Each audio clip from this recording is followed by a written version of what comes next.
Okay, awesome. We're gonna get going. I'll keep an eye in the waiting room in case anyone else joins, but thank you for all of you guys for being here.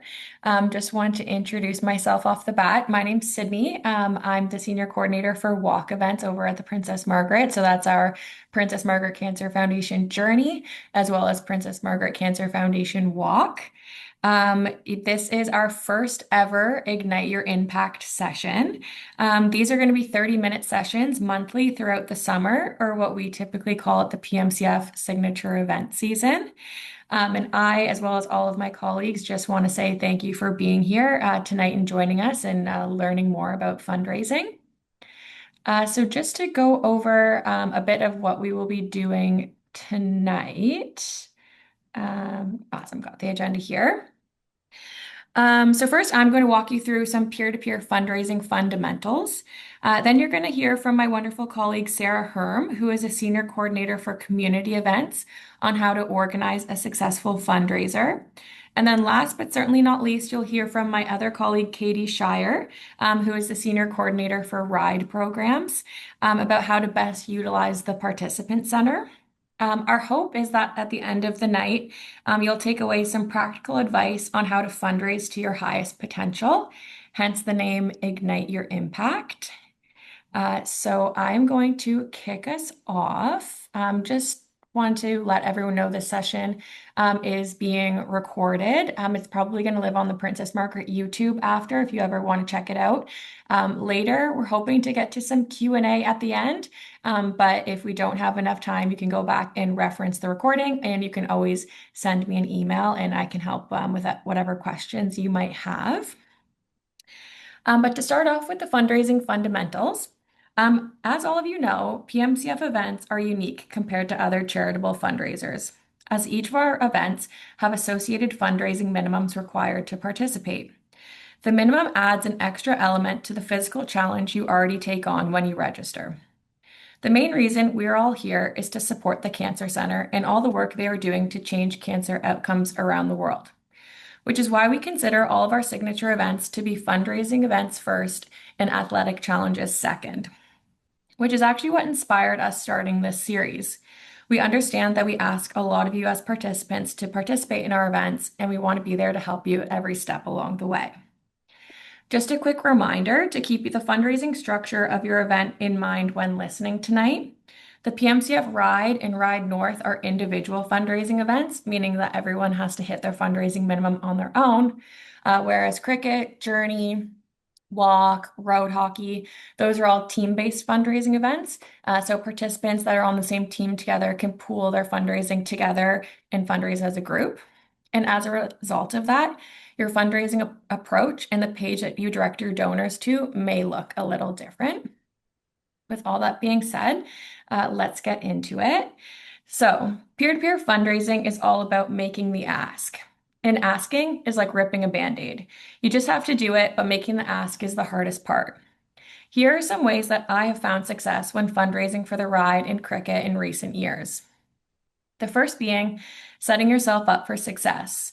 Before you kickstart your campaign, there's two important items that you want to keep in mind. The first being your fundraising goal, and the second being a self-donation. Setting an intentional fundraising goal is important. You can consider doing this by choosing a number that is important and you connect to personally. For example, if you've been participating for 5 years, maybe you want to consider making your goal $5,000. Or maybe you're walking in honor of someone who's 3 years cancer-free. So maybe you make your goal $3,000. Or maybe there's a specific ambassador level that you want to achieve this year. So you set your goal specific to what that ambassador level is. And then it's really important in the write-up that you put on your participant page, explaining to people why you picked this goal specifically. Giving them a clear goal helps them help you reach that goal yourself. And then once you've set your fundraising goal, I would suggest you hold off on sharing your page until you've made your own donation. It doesn't have to show the amount, just have your name listed on the honor roll. This step is important because it shows the commitment to the cause that you have, as well reassures donors that you're supporting it personally. Once you've reached your fundraising goal after you started your fundraising, Be sure to increase it gradually as you raise more and more. This is important from a donor perspective because people want to help you reach a goal. So, say you're $75 away from hitting your fundraising goal. A donor may have gone onto your page and they had intentions of giving 50, but they see that you're 75 away, so they're going to give more. That's kind of the power of increasing your fundraising goal. People like to help you reach a goal and achieve it, makes them feel part of the process even more. And secondly, once your fundraising page is all set up and you're ready to go, you need to meet your donors where they are. You hear the saying, meet people where they are all the time, but what does that really mean? In a peer-to-peer fundraising environments, these are the channels in which you're reaching out to people and soliciting donations on. The most common is probably via email, which you can do in the participant center, or you can do it by copy and pasting your fundraising page into an email on your own email provider, such as Outlook or Gmail. Where I tend to see the most success is through social media, platforms like LinkedIn, Facebook, Instagram, Twitch, and the list goes on. Please see the screenshot on the screen. You can see a recent LinkedIn post that I did that helped me raise nearly $600 in just one day. My strategy was to use part of my fundraising page write-up as the caption to capture people's attention and then direct people to the link to learn more. The same morning that I posted this, I also shared an Instagram story as part of my initial push to reach out to as many people as possible across multiple channels. This helped increase visibility and ensured my fundraising efforts were seen in different places. I would also recommend, if possible, using high quality photos of yourself or the event. You can check out the PMCF gallery to find images to elevate the overall look and feel of your posts. The most direct way to get to donors is typically via text. As we know, text messages have the highest open rate amongst all of the different direct messaging options. A way that I've utilized text messages is in group chats that you're in with maybe your friends and family, dropping your fundraising page link directly into the group chat with a little note as to why you're fundraising and how you need their help to get to the goal that you're trying to reach. And then there's the classic age-old asking people in person, face to face. A successful example that I've seen of this done recently, my dad participates in the ride. And what he's recently been doing is whenever he goes into a meeting, he always has a ride pin on his suit. So that he doesn't always necessarily have to bring it up. Other people bring it up to him because they ask what the pin is for. And it's just an easy way to have the conversation start flowing naturally and has a bit of a jumping off point so that he can tell people why he rides, why he's gotten involved, and then potentially ask for donations. So there's still the power of asking people in person. Another way that people have been seeing a lot of success in person is actually getting your QR code of your fundraising page, which you can download on all of our websites, and making the QR code the background of your phone screen. So that if you ever bring up your fundraising in person with anyone, they can just scan your QR code directly on your home screen and they can take it directly to your fundraising page and donate right away. So as you can see, there are many methods to meet people where they are. My best advice would be to not only just rely on one of these channels. Remember that this is a campaign, not just a one-time post. People need to be asked 2, 3, or 4 times. As we know, everyone's very busy, and maybe they think that they'll remember, but then it slips their mind. So be sure to send follow-up notes and post multiple times to be successful. So once you've set up your page and you started getting donations, the next very critical part of the whole operation is saying thank you. You have to send personal and specific thank you notes in a timely manner. Taking the time to thank your donors promptly shows genuine appreciation and acknowledges their impact right away.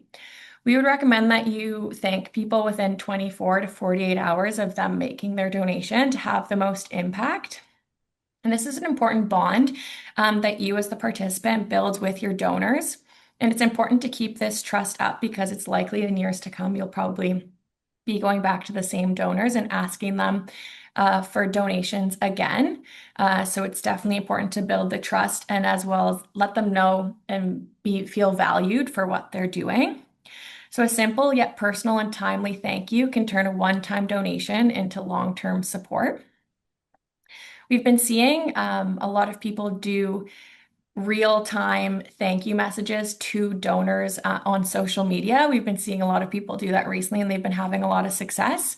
Where, say, for example, Sarah donated to my cricket fundraising, I would then post a story right away saying, "Thank you at Sarah for your donation. It's greatly appreciated." She feels appreciation, and it's a good stewardship opportunity between the two of you, as well as it maybe might inspire some people who haven't gotten involved yet to contribute because they want that recognition as well. And then another way to engage your donors, if maybe you don't send a thank you right away, you send a blast out to everyone after your event.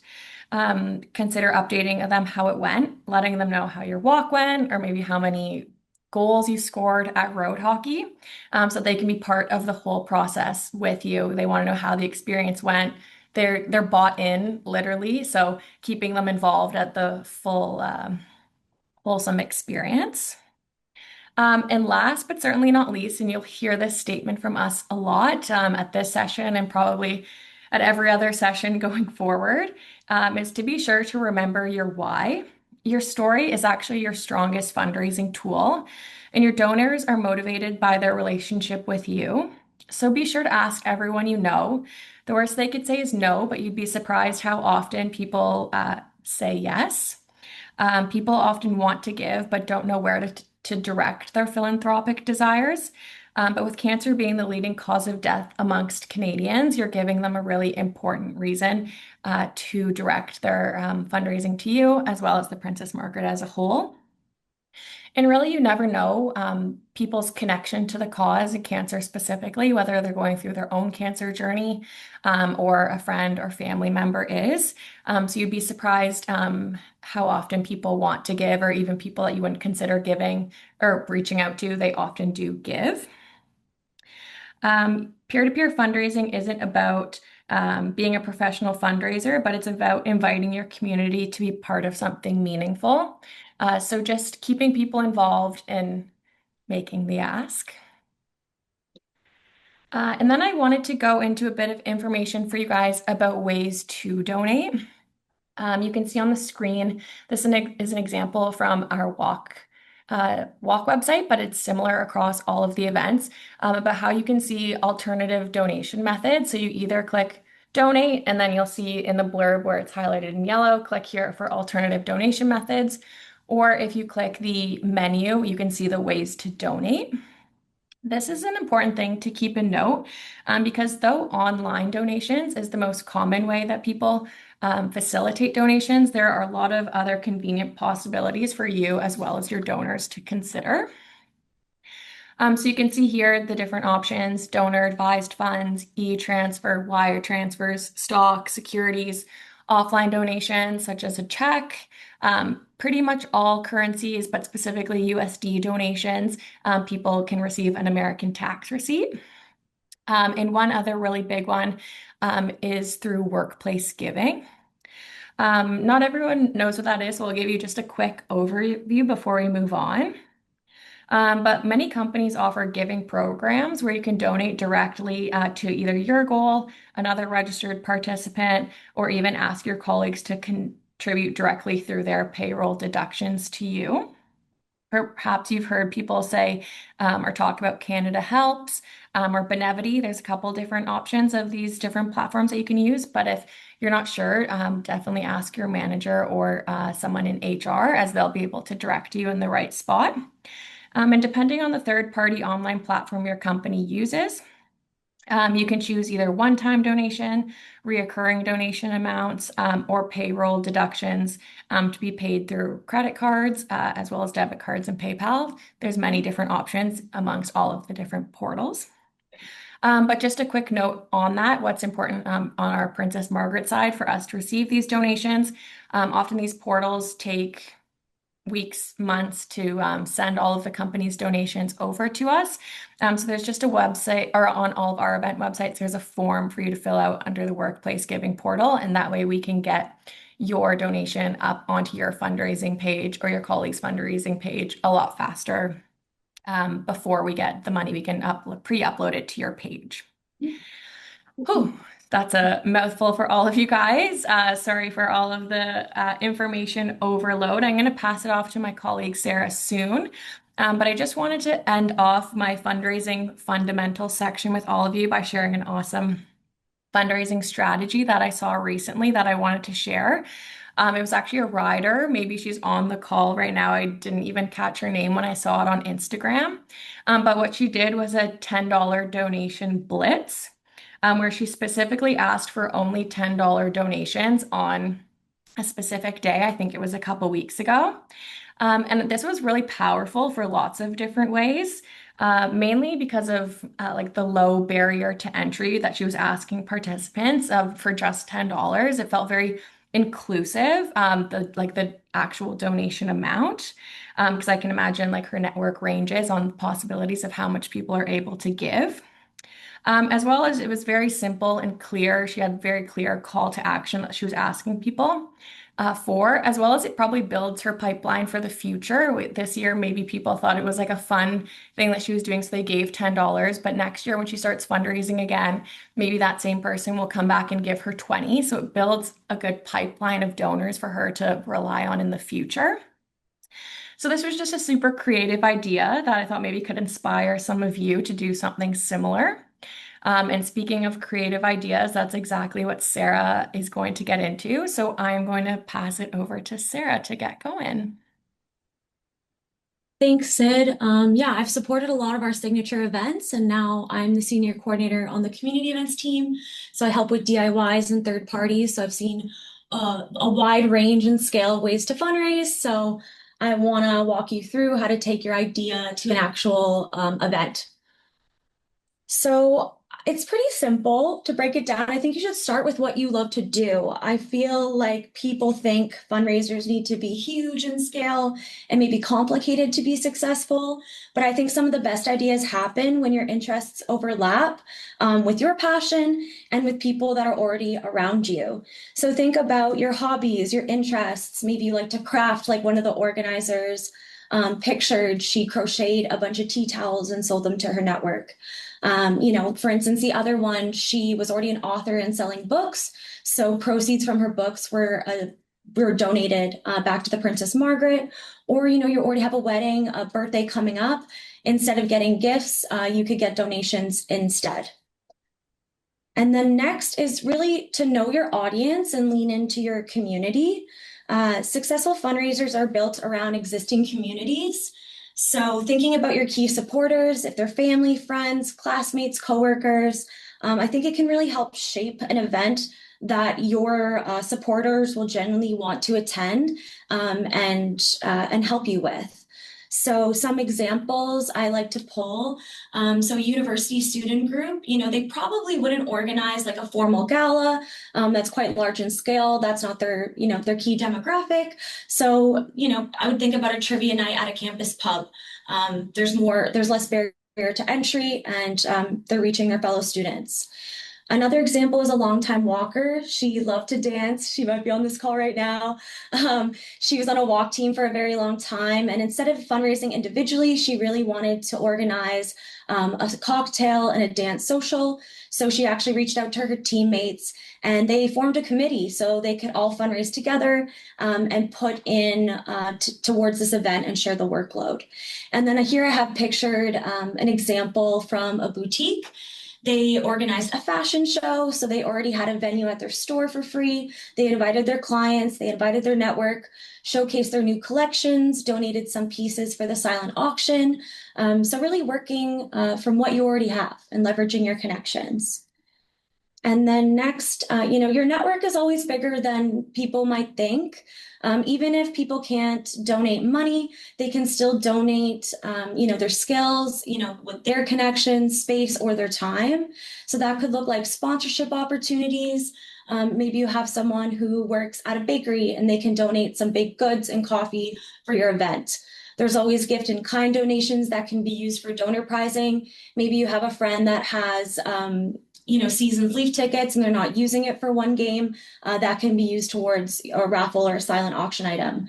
You can always get free or discounted venues, food and beverage, or you can get volunteers or people to commit their time to help you plan and actually run the event on site. Maybe they're really good at photography. They can design swag items, help with social media promotion. So just reach out to people you know. You'll get great feedback. And just some things to keep in mind. I think a lot of the times people have like these really big goals, which is incredible, but don't be afraid to start small and then you can grow that over time. Many successful fundraisers begin small and grow each year through experience, lessons that they've learned, community support, and word of mouth. As more people attend, they'll bring more of their friends. As you get more businesses and sponsors on board, more will be willing to get involved once they see that momentum and the impact of your event. And I think another important thing is to create multiple ways for people to support. Not everyone can support your fundraiser in the same way. So the more ways you can get them to participate, the easier it is for them to say yes. So think about ways you can diversify your donation streams. Maybe you're reaching out, like Sid was explaining, sending emails, connecting with people face to face, but you can also maybe sell tickets to a fundraiser that you want to put on, like a paint night. You can also do fundraising contests. So once you reach a certain milestone in your fundraising, I know a rider did this, they'll wear like a tutu over Red Weekend. You can offer 50-50 tickets, raffles, silent auction, or donation boxes. Loose change will go a long way sometimes at events. You never know. And you can also host several smaller events throughout the year, like a bake sale, paint night, birthday fundraiser, whatever it might be. So people have multiple touch points and multiple opportunities to give.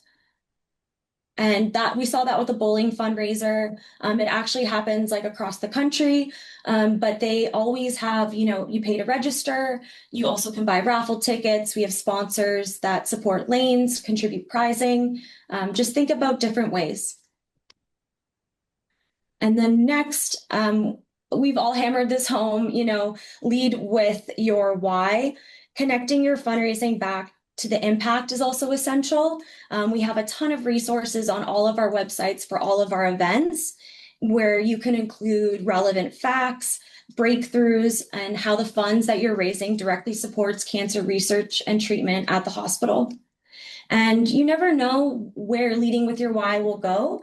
I have a great example. It was actually one of our workers. She partnered with a local Pilates studio, Solis. She told them her idea that she'd like to organize a class. It turned out that two of the instructors were impacted by cancer themselves. One was actually a breast cancer survivor. So they went above and beyond. They donated their space for free. They expanded the event to 4 classes throughout the day so more people could come. They promoted it on social media. And they helped secure sponsors that gave free snacks and merchandise for goodie bags. And then next, there's the different ways we can support. Sid gave a very detailed overview about all the ways that we can help process donations in the different ways. We can also provide gift and kind letters to sponsors that give any items or experiences for your event. We have a bunch of fundraising tools, which I will leave to Katie to go over next.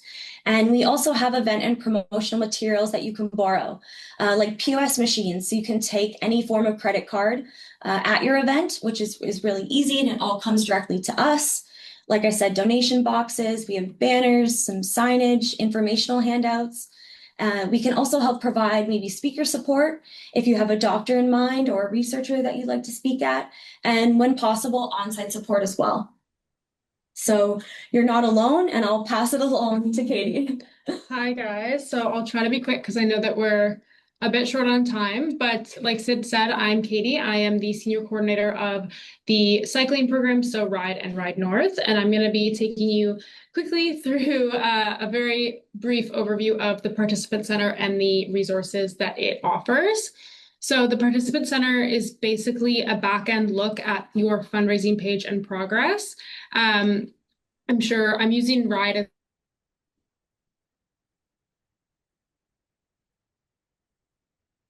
less each event will look fairly similar.